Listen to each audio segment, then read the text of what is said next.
Hello friends, welcome to my class. आज मैं आपके लिए लेके आई हूँ क्लास 12th के चैप्टर फर्स्ट सॉलिड स्टेट का एक काफ़ी इंपॉर्टेंट टॉपिक जो है packing efficiency of body centred cubic unit cell. मैं अपनी प्रीवियस वीडियो में आपको पढ़ा चुकी हूँ पैकिंग एफिशिएंसी क्या होती है और एक सिंपल क्यूबिक यूनिट सेल की पैकिंग एफिशिएंसी कितनी होती है। आज उसी सीक्वेंस में मैं आपके लिए लेके आई हूँ packing efficiency of body centred cubic unit cell.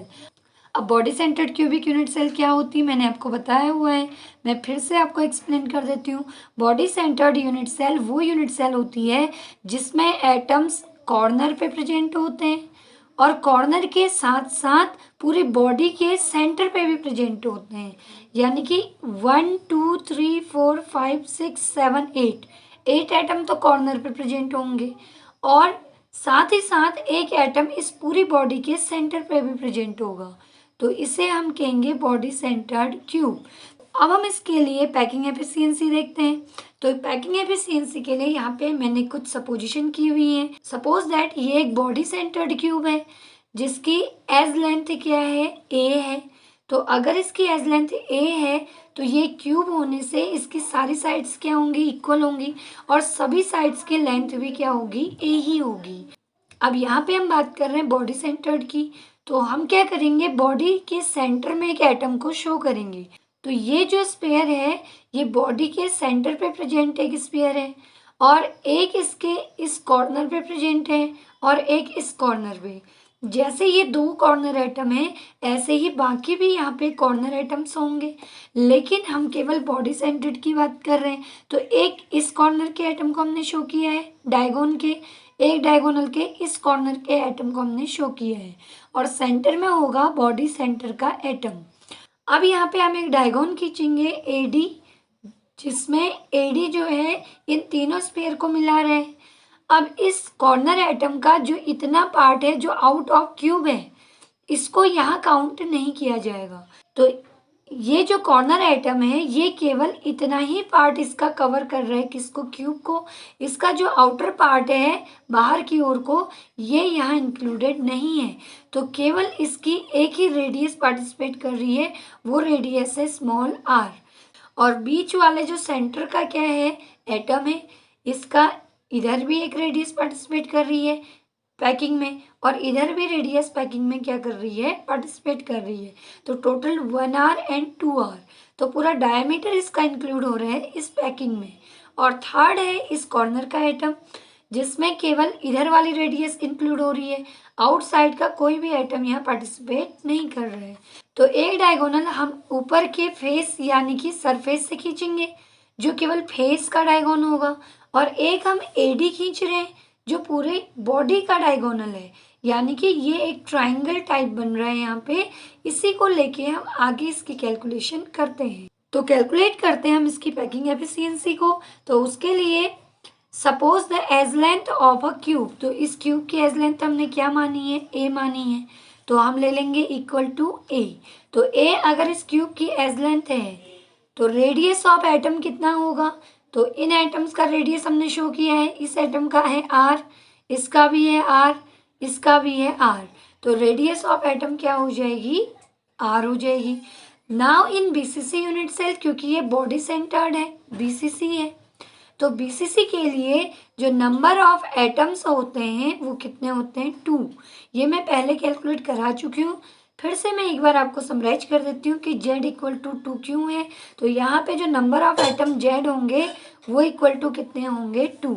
अब ये 2 कैसे होंगे, तो यहाँ पे हम देखते हैं 8 एटम्स जो हैं क्यूब के कॉर्नर पे प्रेजेंट हैं, तो 8 तो इसके कॉर्नर पे हैं तो 8 लेंगे इनटू हर एक कॉर्नर के एटम का कंट्रीब्यूशन कितना होगा, 1/8, बता चुकी हूँ पहले। तो 8 से 8 कैंसिल होगा, प्लस एक जो होगा इसके बॉडी के सेंटर पे होगा।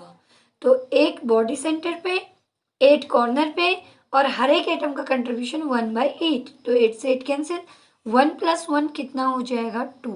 तो हम कहेंगे कि इसके लिए जो नंबर ऑफ एटम्स होते हैं बीसीसी के लिए वो z इक्वल टू कितने होते हैं, 2। अब हम लेंगे वॉल्यूम ऑफ एटम्स। हमें पता है कि यहाँ पे जो एटम्स हमने लिए हुए हैं ये स्फीयर, लेकिन तो अब हम देखेंगे कि हमने जो एटम यहाँ पे लिए हुए हैं ये एटम्स कैसे स्फेरिकल हैं, तो स्फेयर का हम क्या ले लेंगे, वॉल्यूम ले लेंगे।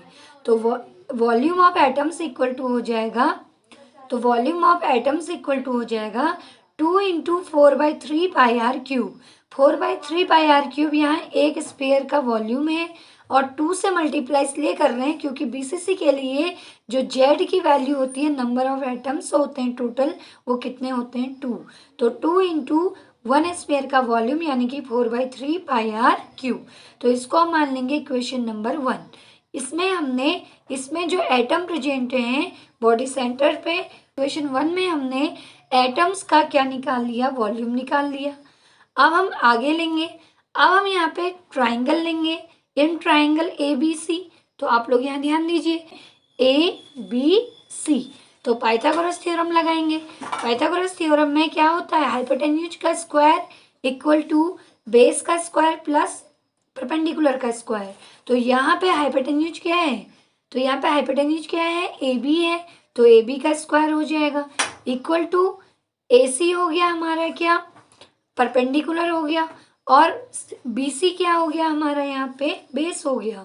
तो perpendicular square plus base square. AC भी यहाँ साइड लेंथ है और BC भी यहाँ क्या है, साइड लेंथ है। तो दोनों की वैल्यू अगर हम पुट करेंगे तो ये हो जाएगी A² प्लस A²। तो A² ऐड करके क्या आएगा, 2A²। तो AB² इक्वल टू आ गया 2A²। तो इसको हम यहाँ पे क्या करेंगे, इक्वेशन 2 मान लेंगे। अब हम लेंगे इन ट्राइंगल ABD। तो इस डायग्राम में फिर से देखिए ABD। अब हम ये वाले ट्राइंगल की बात कर रहे हैं, ग्रीन वाले। अब ये जो ट्राइंगल है ये इस पूरे क्यूबिक सेल को ऐसे 2 पार्ट्स में क्या कर रहा है, डायगोनली डिवाइड कर रहा है।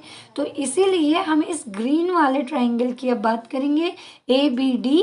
तो इसके लिए भी हम पाइथागोरस थ्योरम लगाएंगे। इसमें हाइपोटेन्यूज क्या है, AD है। तो AD का स्क्वायर इक्वल टू होगा AB का स्क्वायर प्लस BD का स्क्वायर। तो बेस का स्क्वायर प्लस परपेंडिकुलर का स्क्वायर। तो ये हो जाएगा AD² equal to AB² plus BD का स्क्वायर। तो यहाँ से पुट कर दिया। अगर हम देखें तो BD यहाँ पे क्या है, साइड है इस क्यूब की, और ये क्यूबिक लेंथ अगर A है तो ये भी साइड की लेंथ क्या होगी, A ही होगी। तो BD की जगह हम पुट कर देंगे A। तो BD का स्क्वायर है तो A का स्क्वायर हो जाएगा। AB की वैल्यू हम यहाँ से पुट करेंगे इक्वेशन 2 से। तो इक्वेशन 2 में AB² की वैल्यू क्या है, 2A²। तो डायरेक्ट हम AB² की जगह रख देंगे 2A², और इक्वल टू इधर क्या है, AD²। ये हाइपोटेन्यूज हो गया AD का स्क्वायर। तो अगर हम देखें AD की वैल्यू, तो AD की वैल्यू क्या होगी, 1R 2R 3R 4R। तो A से D तक की लेंथ जो है वो 1 2 3 4R के क्या है, इक्वल है। तो यहाँ पे मैंने लिखा है since AD equal to 4R। तो इस AD की वैल्यू को हम पुट कर देंगे यहाँ पे। तो AD² की जगह हम रख देंगे 4R। तो 4R का क्या हो जाएगा, स्क्वायर हो जाएगा equal to 2A² plus A² क्या हो जाएगा, 2 + 1 3A²। तो इसका स्क्वायर करेंगे तो 4 का स्क्वायर 16 हो जाएगा, और R का स्क्वायर क्या हो जाएगा, 16R²। और यहाँ अगर हम इसको देखें तो ये हो जाएगा 3A²। अब हम यहाँ से A² निकाल लेंगे। तो A² इक्वल टू हो जाएगा 16R²। ये 3 को हम इधर ट्रांसफर कर देंगे तो ये अपॉन में आ जाएगा मल्टीप्लाई से। तो A² इक्वल टू हो जाएगा 16/3R²। तो ये वैल्यू यहाँ पे आ जाएगी। तो A की वैल्यू क्या आ जाएगी, स्क्वायर इधर अंडरूट बन के चला जाएगा। तो A इक्वल टू हो जाएगा √16/3R²। 16 का स्क्वायर रूट 4 आ गया, R² का R आ गया, तो 3 क्या रहेगा, √3 की फॉर्म में। तो ये आ गई हमारी एज लेंथ A।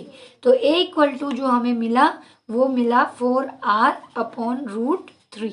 तो अगर हमें एज लेंथ मिल गई है तो हम पूरी क्यूबिक यूनिट सेल का वॉल्यूम इजीली कैलकुलेट कर सकते हैं।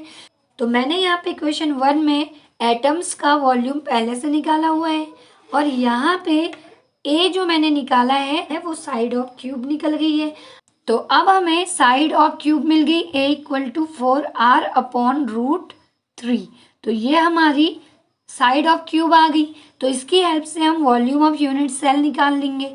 तो volume of unit sell side का क्यूब यानी कि ए का क्यूब हो जाएगा। तो ए क्यूब इक्वल टू होगा 4r अपॉन √3 का क्यूब।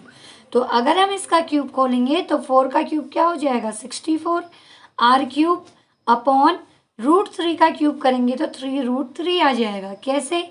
हम क्या करेंगे, √3 के क्यूब के लिए हम √3 का अगर क्यूब करेंगे तो हम क्या करेंगे, √3 को 1, 2 एंड 3 टाइम्स लिख लेंगे। तो पहले हम √3 को √3 से इंटू करेंगे तो रूट से रूट कैंसिल हो जाएगा तो 3 आ जाएगा। इंटू √3 करेंगे तो कितना आ जाएगा 3√3। तो इसलिए √3 का क्यूब कितना आ गया 3√3। इसको इक्वेशन दे देंगे 2। तो ये हमारा वॉल्यूम ऑफ यूनिट सेल आ गया। अब हम निकालेंगे पैकिंग एफिशिएंसी इसकी। तो therefore the packing efficiency of BCC unit cell equal to क्या हो जाएगा, हम लगा देंगे यहाँ पैकिंग एफिशिएंसी का फॉर्मूला होगा volume of atoms upon volume of total unit cell into 100। तो हमने वॉल्यूम ऑफ एटम्स कितना निकाला था पीछे, 2 इंटू 4/3 पाई आर क्यूब। तो हमने जो वॉल्यूम ऑफ एटम्स निकाला था वो था 2 इंटू 4/3 पाई आर क्यूब। तो ये था एटम्स का वॉल्यूम। तो इसको हम पुट कर देंगे कहाँ पे, वॉल्यूम ऑफ एटम में 2 into 4/3 pi R cube upon किसका, वॉल्यूम ऑफ यूनिट सेल कितना आया है 64 आर क्यूब अपॉन 3√3। तो 64 आर क्यूब अपॉन 3√3 यहाँ पुट किया। तो अगर हम इसकी कैलकुलेशन देखें तो आर क्यूब से आर क्यूब कैंसिल हो जाएगा, तो ये 3√3 ऊपर चला जाएगा। ये हो जाएगा 4 2 8 इंटू पाई की वैल्यू 3.14 इंटू 3√3 ऊपर चला गया। और आर क्यूब से आर क्यूब तो कट ही चुका है। 3 इंटू नीचे बचा 64 डिनोमिनेटर में, इंटू क्या हो जाएगा यहाँ पे 100। तो इंटू 100 कर देंगे। अब यहाँ पे 3 से 3 कैंसिल हो जाएगा तो क्या बचेगा, 8 से 64 को हम कैंसिल कर देंगे 8 टाइम्स। तो 8 8 जो 64, तो 3.14 इंटू √3 की वैल्यू रख देंगे 1.732 अपॉन नीचे क्या बचा है 8, तो अपॉन 8 करेंगे। तो इसको अगर हम सॉल्व करें इंटू 100, तो इसको अगर हम कैलकुलेट करते हैं तो ये कैलकुलेट करके आता है 67.988। तो राउंड ऑफ करेंगे तो ये अप्रॉक्स 68% की पैकिंग एफिशिएंसी इस बीसीसी यानी कि body centred cubic unit cell की आ जाएगी। तो packing efficiency of body centred unit cell is 68%। अब मैंने आपको सिंपल क्यूबिक पहले भी कैलकुलेट करा चुकी हूँ। तो सिंपल क्यूबिक यूनिट सेल की हमारी 52% आ रही थी क्योंकि उसमें एटम केवल कॉर्नर पे प्रेजेंट थे, कॉर्नर के अलावा कहीं भी नहीं। तो इसलिए पैकिंग एफिशिएंसी क्या थी, कम थी। लेकिन बीसीसी में क्या होगा कि जो एटम होंगे वो कॉर्नर पे तो होंगे ही होंगे, साथ ही साथ एक बॉडी के सेंटर पे भी एक एटम होगा। तो इसलिए इसकी पैकिंग एफिशिएंसी क्या हो जाएगी, बढ़ जाएगी, क्योंकि क्यूबिक यूनिट सेल में नंबर ऑफ एटम्स बढ़ चुके हैं। तो नंबर ऑफ एटम्स बढ़ गए तो अपने आप पैकिंग एफिशिएंसी भी बढ़ जाएगी, इंक्रीज हो जाएगी। और इंक्रीज होके कितनी हो जाएगी 68%। तो ये थी बीसीसी की पैकिंग एफिशिएंसी। आई होप आपको ये टॉपिक समझ आ गया होगा। अगर इससे रिलेटेड कोई डाउट हो तो प्लीज़ आप मुझे कमेंट करके बताइएगा।